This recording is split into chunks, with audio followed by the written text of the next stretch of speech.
모세가 돌이켜 산에서 내려오는데 두 증거판이 그의 손에 있고 그 판의 양면 이쪽 저쪽에 글자가 있으니 그 판은 하나님이 만드신 것이요 글자는 하나님이 쓰셔서 판에 새기신 것이니라.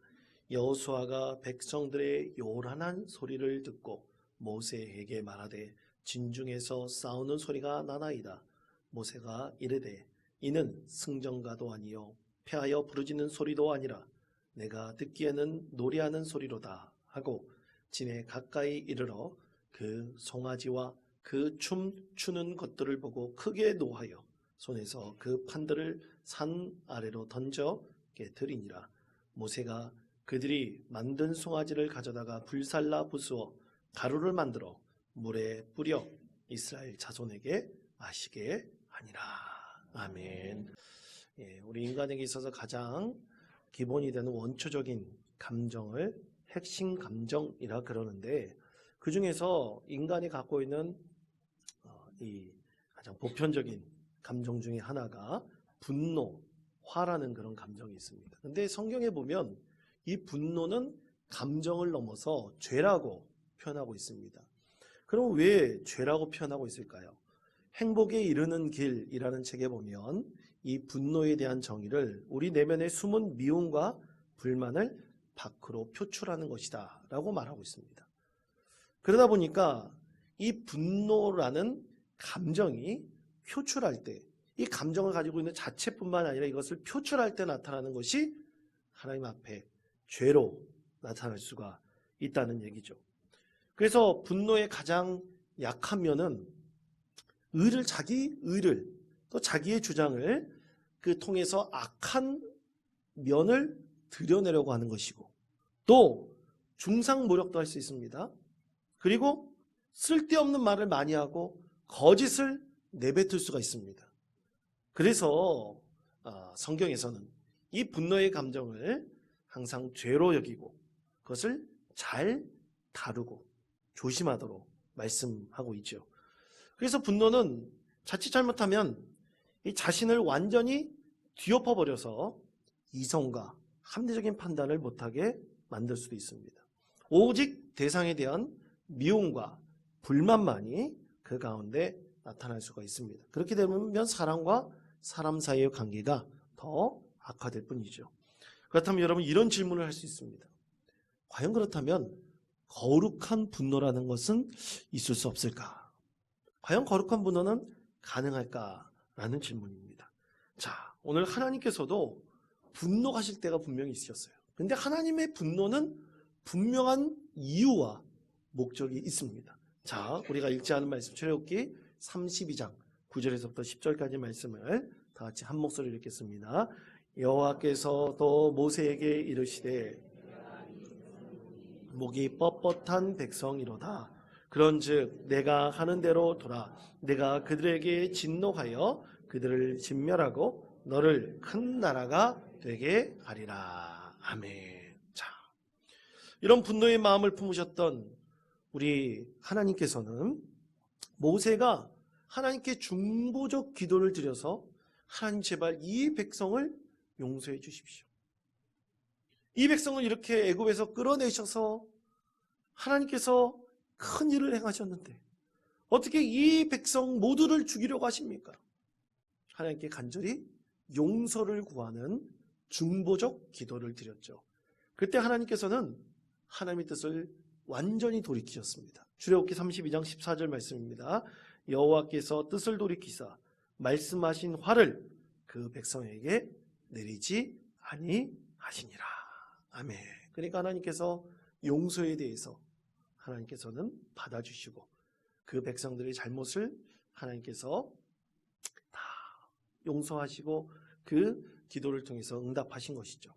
그런데 이것은 모세의 기도였습니다. 모세의 한 백성들을 향한 이 중보적 기도를 하나님께서 받아주신 큰 은혜를 내려주셨죠. 그러니까 하나님께서는 뜻을 금방 돌이키셔서 거룩한 분노가 많은 백성에게 화가 되지 않도록, 큰 고통이 되지 않도록 만드실 수 있으십니다. 이런 것을 우리는 거룩한 분노로 할 수 있죠. 하나님의 옳은 것을 위해서 내뱉는 것이 거룩한 분노입니다. 그렇다면 여러분, 사람들은 가능할까요? 사람들은 과연 어떻게 할까요? 사람들은 이것이 쉽지 않습니다. 거룩한 분노를 우리가 발산할 수 있겠지만 이것을 스스로 제어하기가 너무나 힘들고 너무나 어렵습니다. 자, 모세도 그랬습니다. 모세는 이스라엘 백성들이 하나님을 섬기지 않고 우상을 섬기는 것을 통해 거룩한 분노를 발했습니다. 그러나 그는 거기서 잘못을 범했어요. 그는 거기서 멈췄어야 됐습니다. 하나님의 옳은 의를 선포했어야 됐어요. 그런데 그는 그 자리에서 이 분을 감추지 못하고 하나님께서 직접 쓰신 그 두 돌판을 어떻게 했습니까? 산 위에서 던져버려서 깨트려 버렸습니다. 자, 출애굽기 32장 19절에서부터 20절까지 말씀, 우리 화면에 말씀 나같이 한 목소리를 읽겠습니다. 진에 가까이 이르러 그 송아지와 그 춤추는 것들을 보고 크게 노하여 손에서 그 판들을 산 아래로 던져 깨뜨리니라. 모세가 그들이 만든 송아지를 가져다가 불살라 부수어 가루를 만들어 물에 뿌려 이스라엘 자손에게 마시게 하니라. 아멘. 자, 여러분이 만약 모세처럼 두 손에 하나님의 그 돌판을 가지고 있다고 생각해 보십시오. 이 거룩한 하나님의 성물을 과연 어떻게 우리가 마음대로 깨트릴 수 있겠습니까? 근데 모세는 깨트렸어요. 모세는 사실 성정이 그런 사람입니다. 아주 불같은 노를 표출하는 사람이었죠. 그가 젊었을 때 자기의 동족인 이스라엘 백성이 애굽인들에게 학대당하는 것을 보고 참지 못해서 그 애굽인을 어떻게 했습니까? 죽였어요. 멈췄어야 됐습니다. 옳은 의분이 있다면 멈춰야 됩니다. 그런데 그는 그들을 멈추지 못했죠. 그러므로 우리가 반드시 가져야 될 것은 하나님 앞에서의 거룩한 분노입니다. 그것을 하나님의 뜻을 이루는 귀한 에너지로 삼아야 됩니다. 잘못된 행동으로 표출하면 절대로 안 됩니다. 잘못하면 하나님의 영광을 가리게 되는 것이죠. 여러분, 우리 개신교는 507년 전 한 사람의 거룩한 분노로 통해 개혁운동이 시작되었고, 그리고 개신교, 프로테스탄트라는 하나의 이 교파가 형성이 되었습니다. 그것은 가톨릭의 잘못된 신앙의 행태를 비판하면서 하나님께서 그를 통해서 거룩한 분노를 발하게 하셔서 새 소망으로, 믿음으로 하나님께서 우리에게 새로운 믿음을 허락하신 것이죠. 저희가 얼마 전에 강원도의 간척교회의 담임 목사님으로 부임하신 남진열 목사님을 뵀습니다. 이 남진열 목사님은 20여 년 전에 독일의 선교사로 파송이 되셨어요. 우리나라에서도 독일의 선교사로 파송합니다. 독일의 선교사로 파송하셔서 거기서 목회를 하시다가, 선교를 하시다가 작년에 우리 한국에 들어오셔서 간척교회 담임 목사님이 되셨습니다. 목사님 방문했더니만 목사님이 그 독일의 선교사 23명, 물론 독일의 선교사 아닌 분도 계시지만 23명이 루터에 대한 일대기를 기록한 책을 만드셨어요. 23분이 편집해가지고 책을 만드셨습니다.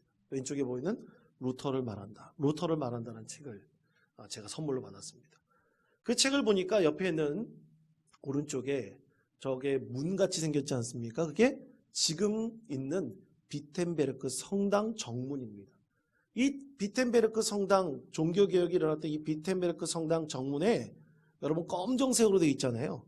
그 검정색이 이 청동으로 만들어진 이 청동문이에요. 그 문에 지금은 95개 루터의 방문이 기록되어져 있습니다.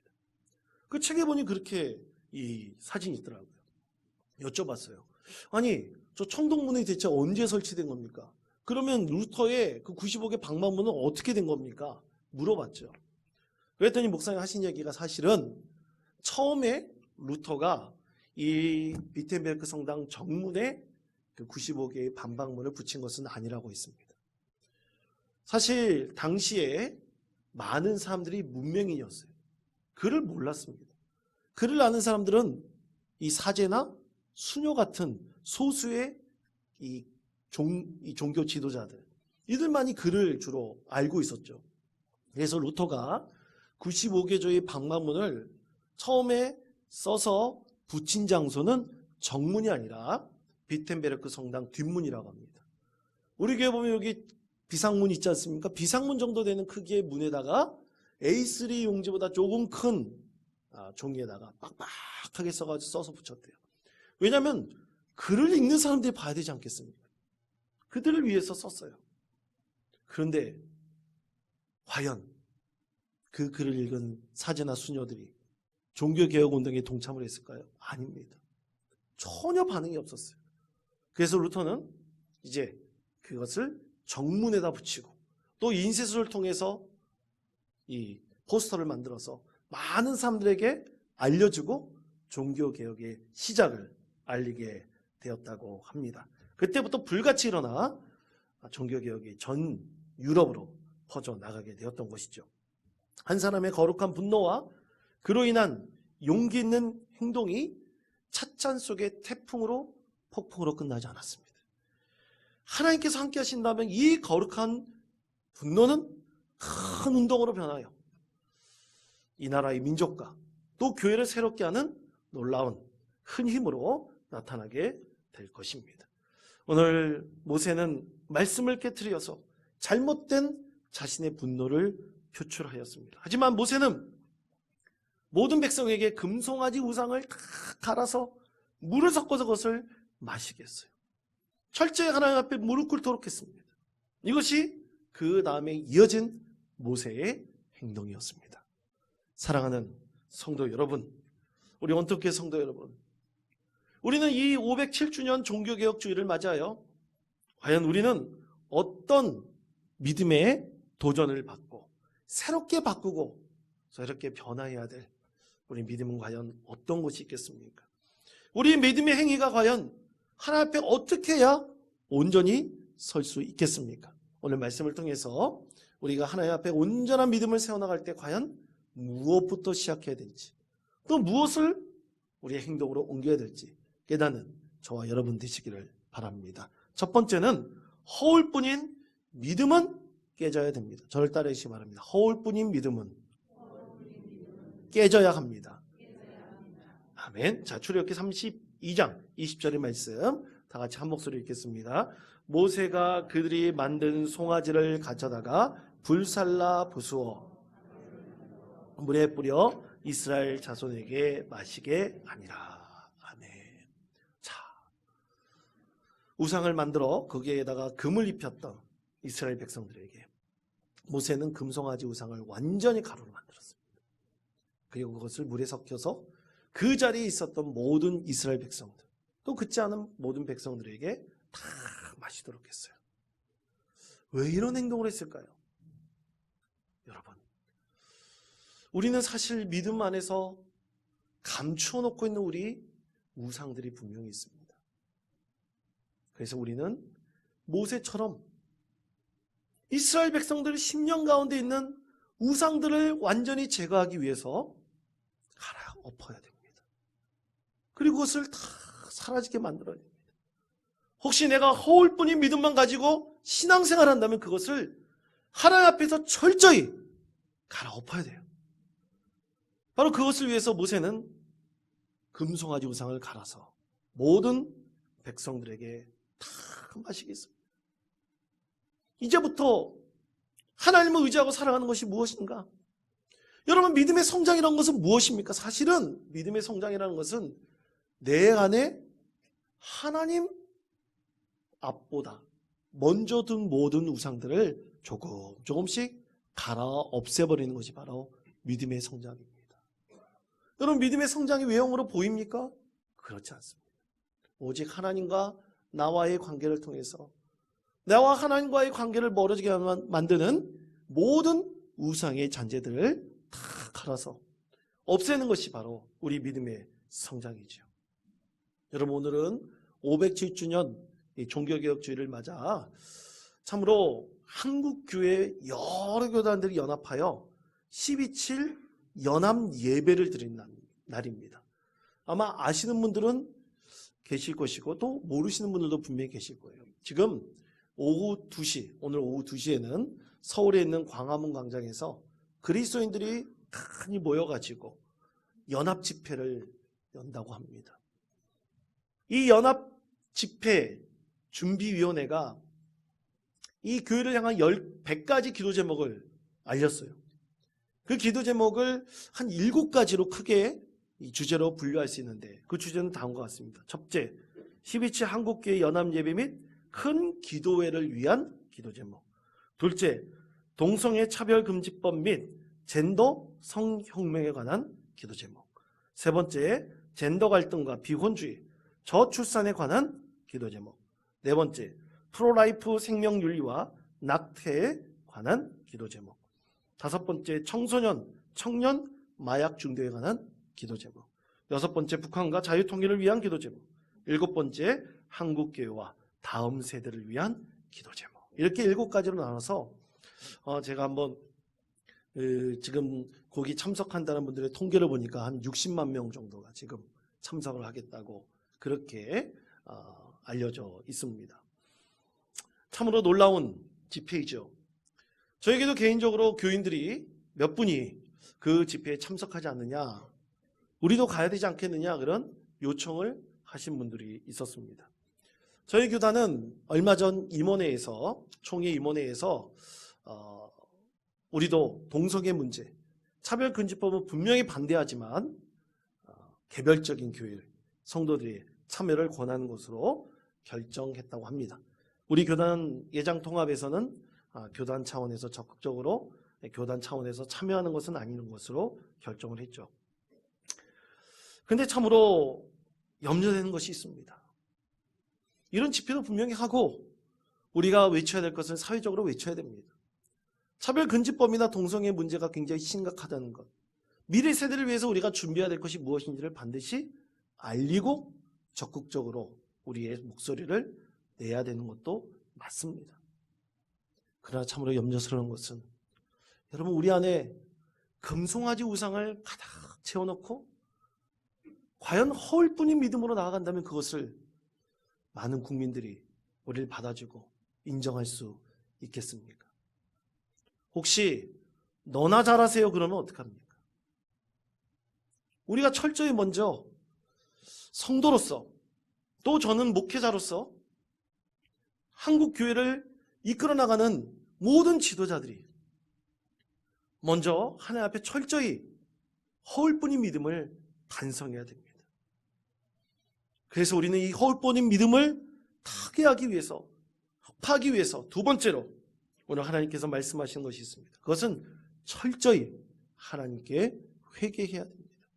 허울뿐인 믿음을 벗어나기 위해서는 회개가 철저히 이루어져야 됩니다. 출애굽기 32장 27절에서부터 29절까지 말씀, 우리 다 같이 한 목소리 읽겠습니다. 모세가 그들에게 이르되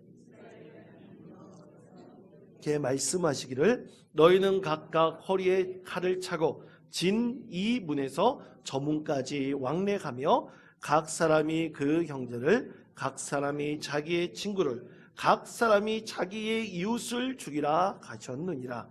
레위 자손이 모세의 말대로 행하매 이 날의 백성 중에 3,000명 가량이 죽임을 당하니라. 모세가 이르되 각 사람이 자기의 아들과 자기의 형제를 쳤으니 오늘 여호와께 헌신하게 되었느니라. 그가 오늘 너희에게 복을 내리시리라. 아멘. 참으로 비극적인 일이 있습니다. 레위인들이 모세의 명령에 따라 칼을 차고 그때 우상을 숭배하고 있었던 사람들 앞에 나가서 어떻게 했습니까? 그들 그 자리에서 다 죽였습니다. 처단했습니다. 형제 자매들을 다 처단했습니다. 얼마나 잔인한 일입니까? 참혹한 일입니까? 이것에 대해서 모세의 잘못된 행동이라고 비판하는 성경학자들도 분명히 있습니다. 성경을 읽는 비그리스도인들, 또 성경을 잘 이해하지 못하는 우리 성도들 가운데서 대체 이런 것이 하나님 뜻이냐, 이렇게 이 성경 말씀을 가지고 자기 의견을 표출할 수도 있습니다. 그러나 여러분, 모세는 우리 하나님께 이렇게 기도하였습니다. 출애굽기 32장 30절에서부터 32절까지 말씀입니다. 다 같이 한 목소리 읽겠습니다. 이튿날 모세가 백성에게 이르되 너희가 큰 죄를 범하였도다. 내가 이제 여호와께로 올라가노니 혹 너희를 위하여 속죄가 될게 하노라 하고 모세가 여호와께로 다시 나아가 여짜오되 슬프도소이다. 이 백성이 자기들을 위하여 금신을 만들어 쌓으니 큰 죄를 범하였나이다. 그러나 이제 그들의 죄를 사하시옵소서. 그렇지 아니하시오면 원하건대 그래서 기록하신 책에서 내 이름을 지워버려 주옵소서. 아멘. 자, 모세는 이 일이 있은 후에 하나님 앞에 목숨을 걸고 나갔어요. 목숨을 걸고 나가서 하나님 제발 이 백성들이 이렇게 피를 흘렸습니다. 회개하였습니다. 이제 이 교훈을 삼아 살 것이니 하나님 제발 저들의 목숨을 살려주십시오. 저 백성들을 용서해 주십시오. 그렇지 않으신다면 대신 저를 하나님의 생명책에서 지워주십시오. 모세는 간절하게 다시 한번 하나님 앞에 나가서 무릎을 꿇고 이 백성들을 대신하여 하나님께 회개 기도를 드렸습니다. 앞으로 이제 백성들이 하나님 앞에 철저히 회개하고 하나님을 온전히 섬겨야 되겠죠. 여러분 그렇습니다. 우리가 허울뿐인 믿음을 벗어나기 위해서 또 우리가 바른 거룩한 분노를 표출하기 위해서는 여러분 우리가 먼저 하나님 앞에 철저하게 회개해야 됩니다. 회개하지 않으면 안 됩니다. 철저히 우리가 회개하고 진정한 변화가 있을 때 507년 전 종교개혁을 통해서 들불처럼 일어났던 참된 신앙에 대한 간절한 열망이 사회를 변화시키고 세상을 분명히 바꾸게 될 수 있을 것입니다. 제 신앙의 메모리 속에 아직까지 남아있는 한 집회가 있어요. 그건 2007년 7월 8일 평양 대부 100주년 기념 대회가 서울 상암동 월드컵 경기장에서 있었습니다. 그때 고 옥하는 목사님은 설교 때 계속 얘기했던 것은 한 가지였어요. 하나님, 저희가 잘못했습니다. 저희가 회개합니다. 한국교회의 지도자들이 정말로 회개합니다. 한국교회가 하나님 앞에 너무나 큰 죄를 범했습니다. 한국교회가 민족의 분열과 사회의 갈등과 또 교회 부흥의 정체, 성령의 역사에 순종하지 못해서 이런 일들이 일어났습니다. 회개합니다. 설교와 그 뒤에 이어지는 회개기도는 다 이것이었어요. 그렇게 뜨겁게 한국의 지도자들과 성도들이 모여서 상암동 월드컵 경기장을 가득 메워놓고 그곳에서 진정한 회개의 예배를 올려드리고 기도하면서 100주년 그 전에 100년 전에 있었던 평양 대부흥의 그 성령의 운동이 다시 일어나기를 간절히 기도했습니다. 그런데 이 집회가 있어서 딱 3개월이 지난 다음에 각 교단의 교계 신문에서 이 집회에 대한 비판에 대해서 이 신문이 보도들을 하기 시작했습니다. 변화된 것이 없다는 거예요. 회개는 했는데 아무것도 바뀐 것이 없다는 거예요. 결국 이벤트성의 큰 집회의 한계를 비판하면서 많은 언론들이 그것도 기독교 신문들이 그렇게 보도를 했습니다. 진정한 회개가 없는 거룩한 분노는 하나님 앞에 결코 응답받지 못합니다. 그래서 우리가 철저히 회개해야 돼요.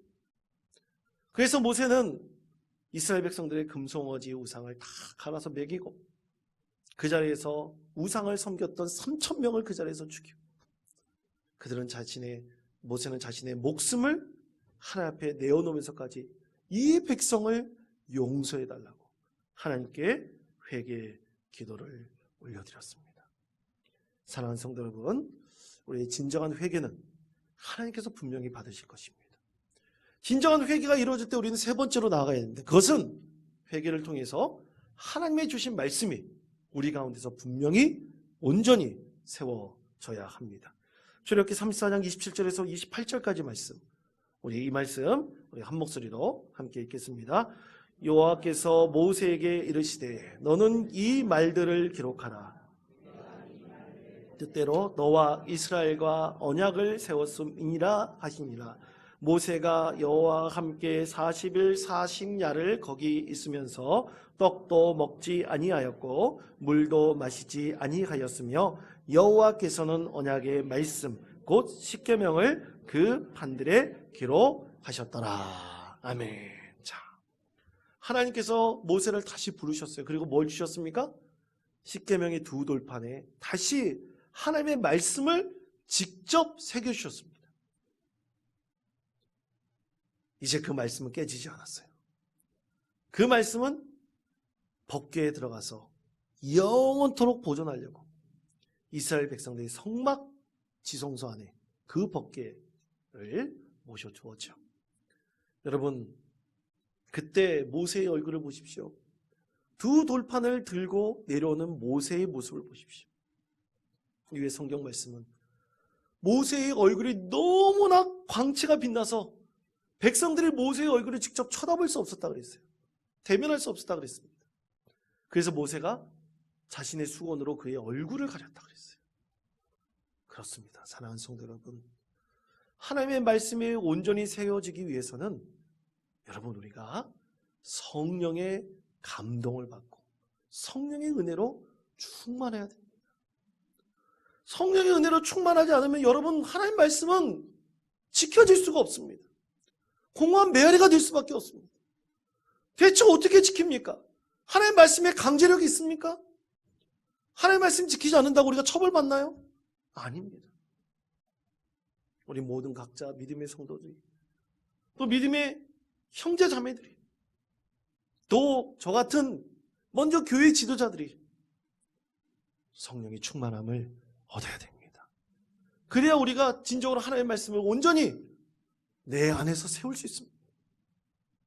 그때 하나님께서 우리 교회의 거룩한 외침을 들어주시고 응답하실 것입니다.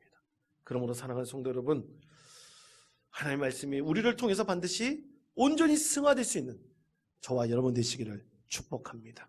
그러기 위해서 여러분 철저히 허울뿐인 믿음이 무엇인지를 파악하시고 내 안의 우상들을 제거하시고 회개하십시오. 그리고 오직 하나님께서 나를 통해서 역사하셔서 바로 성령의 충만함으로 내 행동과 내 믿음의 모든 행위가 하나님 앞에 온전히 세워지도록 여러분은 삶의 자리를 주장하십시오. 그럼 하나님께서 말씀을 통해서 여러분을 세워주시고 여러분의 믿음이 하나님께서 주신 놀라운 은혜로 새롭게 변화시켜 주실 것입니다. 반드시 여러분이 신앙이 말씀을 통해서 새롭게 세워지는 성령의 충만한 믿음의 자녀 되시기를 간절히 축원드립니다.